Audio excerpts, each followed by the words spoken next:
자, 성분 벡터를 했는데 성분 벡터 조금 전에 보신 것처럼 그렇게 어렵지 않습니다. 그렇게 어렵지 않고 그냥 여러분들이 좌표 공간에서 캔넬하고 비슷하게 그냥 계산하면 된다. 그냥 이 정도 생각해 주셔도 충분합니다. 단 크기 구할 때 어떻게 각 성분의 제곱을 먼저 다 더한 다음에 루트 씌워주면 된다. 이 정도인데 사실 여기서 어려운 거는 벡터에서 어려운 개념은 내적이죠. 그렇죠? 내적.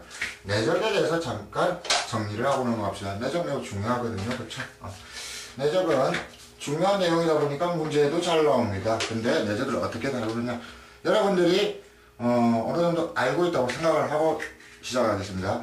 벡터의 내적 공식이 이렇다는 거죠. 벡터 A와 벡터 B의 내적이 뭔지는 모르겠지만 공식 보니까 이런 거 있었죠.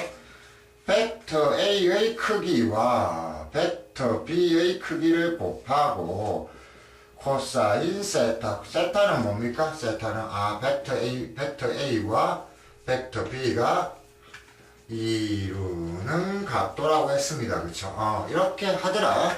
그래서 내적이 뭔지 이걸로 표현해보면 여기서 살펴보면 이런 겁니다. 어떤 벡터 A가 있지요. 벡터 A가 있고 벡터 B가 있지요. 벡터 B가 있는데 실제로 뭐냐면은 내적이라는 것은 그림을 보면은 봐요.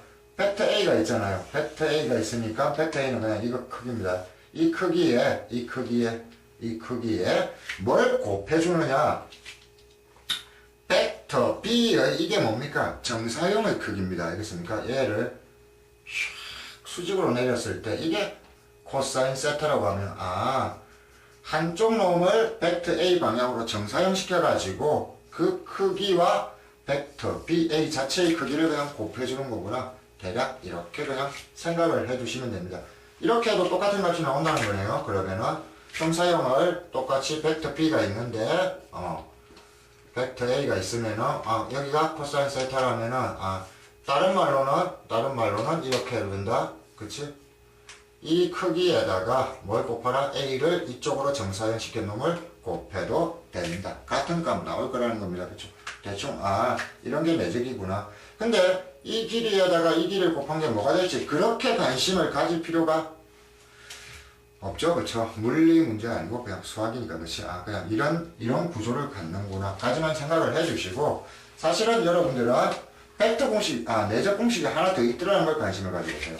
어떤 거냐면은 내적이 실제 우리가 다루는 문제에서는 너무 많은 그게 뭔데 이런 고민까지 지금 하지 마시고 이런 거 나옵니다. 이런 거.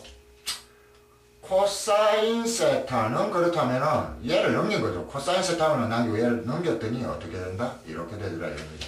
뭐냐면은 벡터 A의 크기와 벡터 B의 크기를 곱한 다음에 그 분자에는 벡터 A와 벡터 B의 내적을 넣습니다. 이 두 가지의 공식이 있거든요. 이 두 가지의 공식이 쓰임이 다르더라 이겁니다. 그냥 쉽게 말해서 여러분들이 문제를 풀 때 말이야 봐요.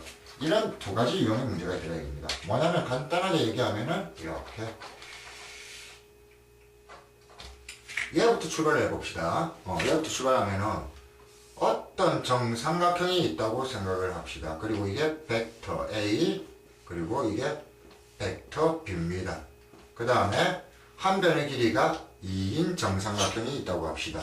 문제에서 벡터 A와 벡터 B의 내적을 구하라. 그러면 여러분들이 그래? 이놈과 이놈의 내적을 구하려면 일단 이놈의 크기 확인해서 벡터 A의 크기 2이고 벡터 B의 크기 확인해서 2이고 그 다음에 뭐 했다? 이 각도를 확인해야 되더라 이겁니다. 이게 60도네.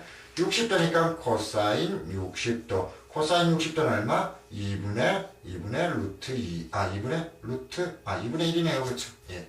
이런 식으로. 자, 뭐 했냐면은, 이 공식을 쓰기 위해서, 보통 내적을 구하려면은, 뭘 찾아내야 된다? 각도, 혹은 60도, 혹은 코사인 세타를 찾아서 넣어야 되더라. 이걸 먼저 기억해야 된다. 그쵸?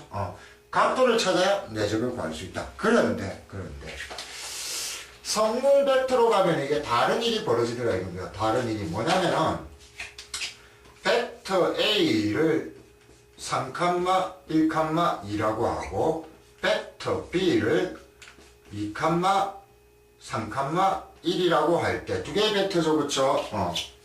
성분 벡터가 주어지면은 내적을 쉽게 구할 수 있더라 이겁니다. 아무 일 없어요. 그쵸? 그냥 배웠습니다. 그렇죠? 아, 벡터가 만약 성분으로 주어지면은 내가 그렇게 고민하지 않고 그냥 간단하게 구할 수 있더라. 어떻게? x값끼리 곱한다. 그 다음에 어떻게?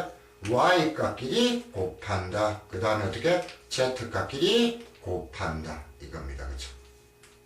그래서 어떻게 한다? 다 더한다. 이게 내적은 벡터의 성분이 있을 때 어떻게 쉽게 구할 수 있더라. 요걸 여러분들이 기억을 해주시는 거죠. 그렇죠? 아무 게 없어요. 그렇죠? 그래서 얘는 얼마? 6, 9, 그 다음에 얼마? 11이네요. 그렇죠? 예, 11. 됐죠? 그런데 우리가 또 알게 된 게 있다.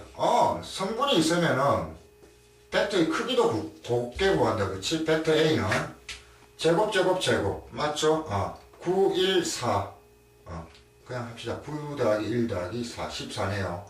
벡터 B의 크기도 쉽게 구하더라. 맞죠? 얼마? 루트 4, 9, 1. 잘 보세요.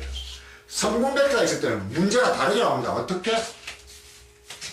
내적을 쉽게 구할 수 있기 때문에 크기도 쉽게 구할 수 있기 때문에 뭘 구하라고 나온다? 두 벡터 사이의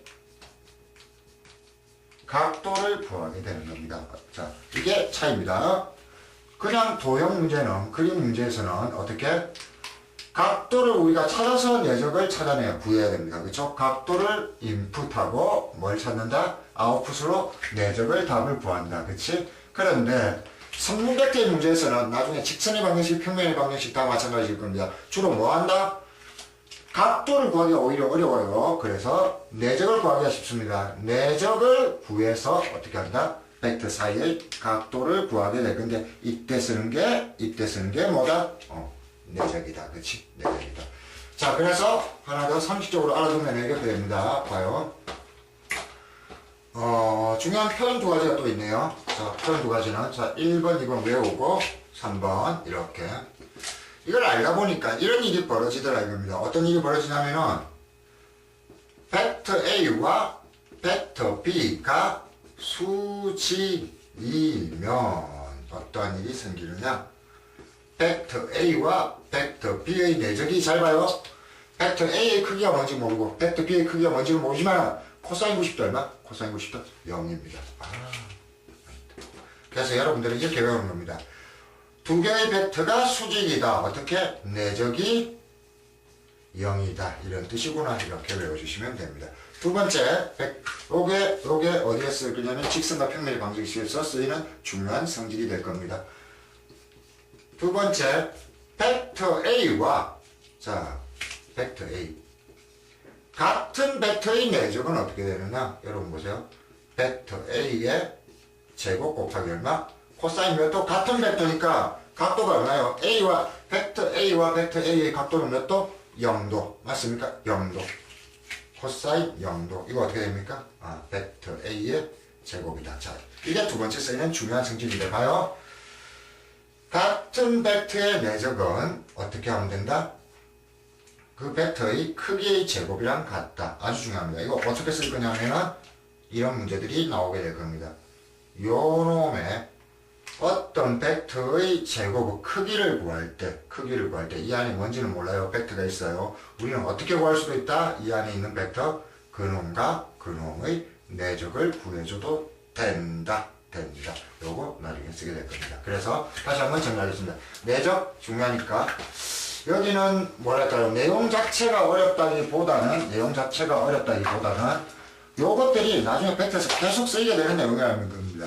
근데 벡터가 처음 배우는 단어다 보니까 잘 까먹죠. 배울 때는 쉬웠는데, 그치? 배울 때는 쉬웠는데 잘 까먹으니까 목차 한 번만 더 정리하고 넘어가겠습니다. 넘어가면 실전에서 보겠습니다. 자, 벡터의 내적 이렇게 생각을 해보세요. 앞쪽은 다 쉬운 거였습니다.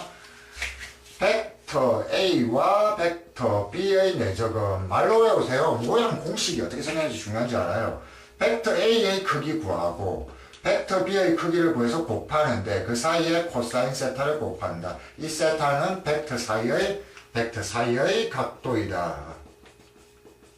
그래서 이거 어떻게 사용한다고요? 사용법까지. 어떤 이상한 도형 문제에서 벡터와 벡터 사이의 내적을 구하라고 하면은 뭐부터? 각도를 먼저 혹은 코사인 세타를 먼저 구한 후에 내적을 찾는다. 이 공식이었습니다. 그런데 벡터 A가 P, Q, R, 벡터 B가 뭘로 할까요? X, Y, Z 이런 식으로 성분이 주어지면은 벡터와 벡터의 내적을 구하기가 아주 쉽더라. 어떻게? 각각 X값끼리 곱하고 Y값끼리 곱하고 그 다음에 얼마 Z값끼리 곱해서 더하면 되더라. 이러다 보니까 실제 성분 벡터에서는 우리는 오히려 이 공식을 쓰지 않고 어떻게 쓴다? 벡터 사이의 각도를 구하기 위해서 벡터 A의 크기와 벡터 B의 크기도 구하고 벡터 A와 벡터 B의 내적도 구해서 써먹을 것이다. 네, 요거 두 가지입니다. 그렇죠? 성분 벡터에서 써있고 도형에서 써있고 그 다음에 벡터의 내적에서는 중요한 용어를 하나 기억해야 해서 어떤 용어를 기억해야 되더라? 벡터 A와 벡터 B가 수직, 벡터끼리의 수직 관계라는 것은 우리는 어떻게 생각하면 된다? 벡터 A와 벡터 B의 내적이 0이더라. 이거 생각해주면 됩니다. 됐죠? 마지막으로 네 번째 했던 거는 어떤 벡터의